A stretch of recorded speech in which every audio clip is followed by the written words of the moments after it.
दोस्तों, मैं आप सभी का स्वागत करता हूं अपने YouTube चैनल रेम्बो बाबा कंपटीशन में। तो आज हम देखने वाले हैं भारतीय नागरिक सुरक्षा संहिता की क्लास 42। कौन सी क्लास 42? क्लास 42 में कौन सी क्या देखने वाले हैं? क्लास 42 देखने वाले हैं। कौन सा अध्याय देख रहे हैं? हम देख रहे हैं अध्याय 21। कौन सा हम देख रहे हैं? अध्याय 21 देख रहे हैं। कौन सा हम देख रहे हैं? अध्याय 21। अध्याय 21 में क्या है? अध्याय 21 किससे संबंधित है? अध्याय 21 संबंधित है मजिस्ट्रेट द्वारा, किसके द्वारा? मजिस्ट्रेट द्वारा समन मामलों में विचारण। किसके द्वारा? मजिस्ट्रेट के द्वारा। कौन सी? जो समन मामले हैं उनमें क्या विचारण करना। तो इससे संबंधित कुछ मामले, कुछ धाराएं हमने कल देखी थी। कितनी? कुछ धाराएं हमने कल देखी थी। अब देखते हैं नेक्स्ट जो धारा है। धारा देखते हैं 279। धारा कौन सी? धारा 279। धारा कौन सी? धारा 279 क्या कहती है? इसमें क्या है? धारा 279 में परिवादी कौन? परिवादी का, जो परिवादी है उसका क्या उपस्थित ना होना। क्या? परिवादी का उपस्थित ना होना या क्या उसकी मृत्यु होना। परिवादी कौन? परिवादी का मतलब कौन? जो शिकायत करता है। कौन? जो शिकायत करता है। कौन? जो शिकायत करता है उसको क्या बोलते हैं? परिवादी। उसको क्या? परिवादी। तो इसको क्या किया गया? शिकायतकर्ता को क्या न्यायालय ने क्या किया? न्यायालय ने समन जारी किया। क्या किया? न्यायालय ने समन जारी किया और उसको क्या बुलाने के लिए, किसको? परिवादी को बुलाने के लिए समन क्या किया? समन जारी किया। तो क्या किया? जब उसको सूचना मिली तो वो व्यक्ति क्या करता है? आने के लिए निकलता है। कहाँ के लिए? कोर्ट के लिए निकलता है। और उस व्यक्ति को क्या मार दिया जाता है? क्या कर दिया? उसको मार दिया जाता है। यह क्या होता है? वो कोर्ट में उपस्थित नहीं हो पाता। जब उसको मार दिया जाता है तो क्या होता है? वो कोर्ट में उपस्थित नहीं हो पाता। तो ये धारा क्या बताती है? ये धारा यही बताती है कि इस मामले में जो कौन है, जो शिकायत करता है वो क्या होता है? वो उपस्थित कोर्ट में, कहाँ? अदालत में उपस्थित नहीं हो पाता है। और क्या, या उसकी क्या मृत्यु हो जाती है। क्या हो जाती है? उसकी मृत्यु हो जाती है। क्या हो जाती है? उसकी मृत्यु हो जाती है। तो उसको किस प्रकार से, उस प्रक्रिया को, उस मामले को किस प्रकार से निपटाया जाएगा या उस मामले को किस प्रकार से क्या आगे बढ़ाया जाएगा। इस मामले को किस प्रकार से क्या किया जाएगा? आगे बढ़ाया जाएगा। इसके बारे में इसमें क्या है? बताया गया। इसके बारे में क्या किया? इसके बारे में इसमें बताया गया था। तो देखते हैं इसके बारे में धारा 279 में बताया गया है। अब देखते हैं धारा 280। धारा कौन सी? धारा 280। धारा 280 में क्या है? धारा 280। धारा 280 क्या कहती है? धारा 280 कहती है परिवाद। कौन? परिवाद का वापस लेना। परिवाद मतलब जो रिपोर्ट की है, जो शिकायत की है, उसको क्या करना? वापस लेना। उसको वापस कब लिया जा सकता है और कैसे लिया जा सकता है, उसके क्या प्रावधान है, तो इसमें बताया गया है। तो इसमें क्या है कि इसमें बताया गया कि यदि शिकायत करता कौन, जिस व्यक्ति ने शिकायत की है वो क्या करे? शिकायत करता अंतिम आदेश, किसको? जो अंतिम आदेश, अंतिम आदेश, अंतिम आदेश होने से, अंतिम आदेश क्या पारित होने से, क्या अंतिम आदेश पारित होने से पहले, होने से, अंतिम आदेश पारित होने से पहले किसी भी समय, क्या किसी भी समय क्या कर सकता है? वो शिकायत को क्या कर सकता है? क्या कर सकता है? वापस ले सकता है। कौन से आदेश? अंतिम आदेश पारित होने से पहले किसी भी चरण में क्या कर सकता है? वो अपनी शिकायत को या अपने परिवाद को क्या कर सकता है? वापस ले सकता है। क्या कर सकता है? अपने परिवाद को वापस ले सकता है। कौन? जो परिवादी है। कौन? जो परिवादी है, जिसने क्या की? शिकायत की, वो क्या कर सकता है? अपने परिवाद को वापस ले सकता है। इसके लिए उसको शिकायतकर्ता को क्या करना होगा? इसके लिए शिकायतकर्ता को मजिस्ट्रेट को क्या करना होगा? संतुष्ट करना होगा। किसको? मजिस्ट्रेट को संतुष्ट करना होगा कि उसके पास जो शिकायत वापस लेने के क्या है? पर्याप्त आधार है। उसके पास क्या है? शिकायत वापस लेने के क्या है? पर्याप्त आधार हैं। क्या है? पर्याप्त आधार हैं। उसके पास क्या है? पर्याप्त आधार है। तब क्या कर सकता है? वो शिकायत या परिवाद को क्या कर सकता है? वापस ले सकता है। क्या कर सकता है? फिर परिवाद को वापस ले सकता है। चलिए देखते हैं नेक्स्ट। इसके बाद दो धाराएं, इसके बाद देखते हैं अध्याय 22। चलिए देखते हैं धारा 281।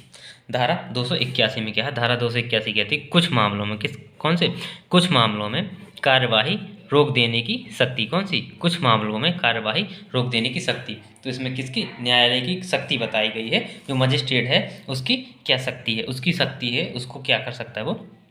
तो वो क्या कर सकता है? कार्यवाही को रोक सकता है कुछ मामलों में। किन मामलों में? तो इसमें क्या बताएगा? इसमें बताएगा कि मजिस्ट्रेट को शक्ति है। मजिस्ट्रेट क्या कर सकता है? मजिस्ट्रेट को शिकायत, जो कि कौन सी? जो शिकायत के अलावा जो अन्य आधार पर क्या करते हैं? एक होते हैं जो किसी व्यक्ति ने क्या शिकायत की, उसको किसके द्वारा?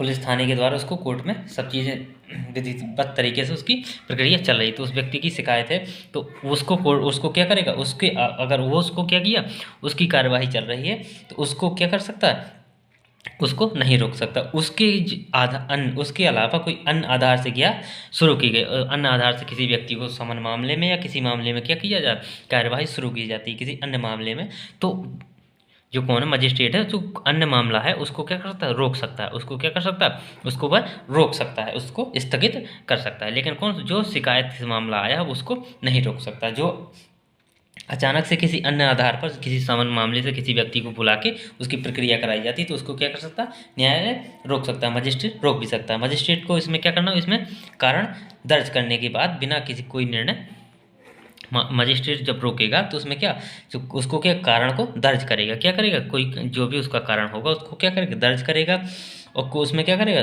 निर्णय, और वो क्या कर सकता है, या तो उसका निर्णय भी सुना सकता है या क्या कर सकता है, उसको कोई भी चरण में क्या कर सकता है, कोई भी चरण में उसको क्या कर सकता है, रोक सकता है, क्या कर सकता है, उसको रोक सकता है। तो इसमें 81 में वो कोई भी अन्य मामले को क्या कर सकता है, रोक सकता है। अब देखते हैं धारा 282। धारा 282 क्या कहती है, धारा 282 में है समन मामलों, किन में, समन मामलों को वारंट मामलों में परिवर्तित या संपरिवर्तित करने की न्यायालय की शक्ति, किसकी, न्यायालय की कौन सी शक्ति, जो समन मामले हैं, कौन से, जो समन मामले उनको किन में, वारंट मामलों में बदल देना। कौन किन मामलों में, वारंट मामलों में बदल देना। तो इन वारंट मामलों में बदलने लेके क्या आधार हैं, तो इसमें आधार बताए गए हैं कि किन आधार पर बदल सकता है। तो जैसे किन आधारों पर बदल सकता है कि यदि कोई अपराध क्या हो, यदि कोई अपराध कितने 6 महीने से 6 महीने की कितने 6 महीने से अधिक की कारावास या सजा होती है, यदि किसी अपराध में कितने 6 महीने से अधिक की कारावास की सजा, कारावास की सजा यदि किसी व्यक्ति को होती है तो उसको क्या, जो समन मामला है उसको किसमें, वारंट मामला में बदल दिया जाएगा, किसमें, वारंट मामला में बदल दिया जाएगा। यदि किसी व्यक्ति या अपराधी को उसको कितने 6 माह से अधिक का कारावास होता है, कितने 6 माह से अधिक का कारावास होता है तो उसको किस में बदल दिया जाएगा, उसको बदल दिया जाएगा समन से किसमें, वारंट में बदल दिया जाएगा। किस में बदल दिया जाएगा, वारंट में।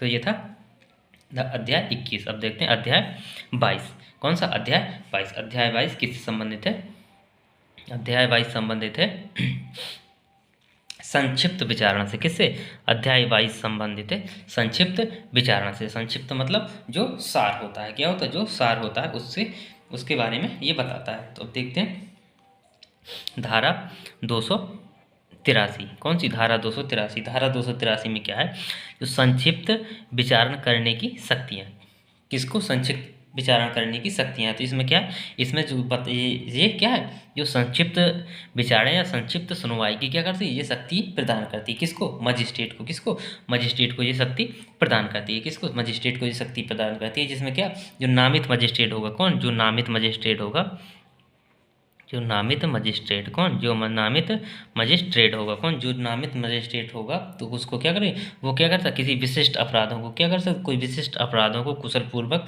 निपटाने की अनुमति मिलती है, उसको क्या, निपटाने की अनुमति देता है। ये धारा क्या करती है, उसको निपटाने की, किसको, जो नामित जिस मजिस्ट्रेट को उस केस को सौंपा जाएगा उसको क्या, ये सॉल्व करने के लिए उसको शक्ति दी जाती है, किसको, संक्षिप्त विचार, उसको विचारण करने के लिए क्या शक्ति दी जाती है, ये कर सकता है, उस मामले को सॉल्व कर सकता है। देखते हैं धारा 284। धारा 284 में क्या है, द्वितीय वर्ग, कौन से, द्वितीय वर्ग के मजिस्ट्रेटों द्वारा संक्षिप्त विचारण, किनके द्वारा, द्वितीय वर्ग मतलब के मजिस्ट्रेटों के द्वारा, कैसा, संक्षिप्त विचारण। तो इसमें क्या होता है, जो द्वितीय श्रेणी के जो मजिस्ट्रेट होते हैं उनके द्वारा क्या, संक्षिप्त सुनवाई की इसमें क्या रूपरेखा बताई गई है, क्या रूपरेखा बताई गई इनके द्वितीय श्रेणी के मजिस्ट्रेटों को, किसके, द्वितीय श्रेणी के जो मजिस्ट्रेट हैं उनके लिए संक्षिप्त सुनवाई की क्या रूपरेखा बताई गई, जिसमें क्या, जो निर्दिष्ट दंड है, क्या, जो निर्दिष्ट दंड है वो क्या, छोटे अपराधों के लिए ही कुशलपूर्वक क्या कर सकते हैं, दंड भी दे सकते हैं, उसको क्या, निपटा भी सकते हैं, क्या कर सकते हैं, उस केस को उसमें दंड भी दे सकते हैं, क्या कर सकते हैं, छोटे मामलों में, किन में, छोटे मामलों में क्या कर सकते हैं, छोटे मामलों में दंड भी दे सकते हैं, उनको सॉल्व भी कर सकते हैं, क्या कर सकते हैं, उनको सॉल्व भी कर सकते हैं। देखते हैं धारा 285। धारा 285 में क्या है, संक्षिप्त विचारण की प्रक्रिया, किसकी, संक्षिप्त विचारण की प्रक्रिया।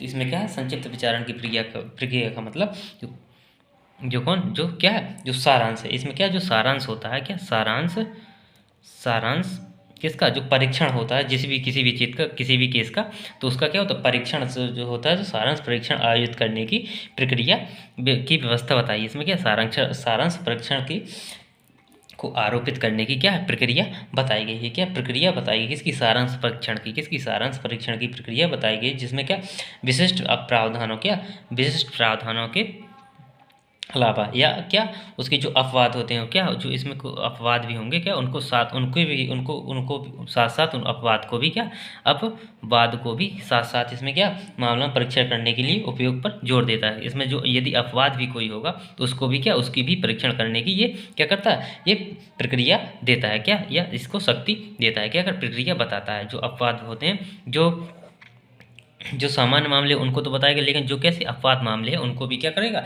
ये धारा क्या बताती है, उनकी भी क्या करते, उनके बारे में ही प्रक्रिया बताती है। जो कैसे, जो अपवाद मामले होते हैं, जो अपवाद स्वरूप होते हैं, कुछ अलग टाइप के होते हैं, तो उनके बारे में। तो थैंक यू दोस्तों, क्लास अच्छी लगी तो प्लीज़ लाइक और सब्सक्राइब जरूर करिएगा। थैंक यू दोस्तों।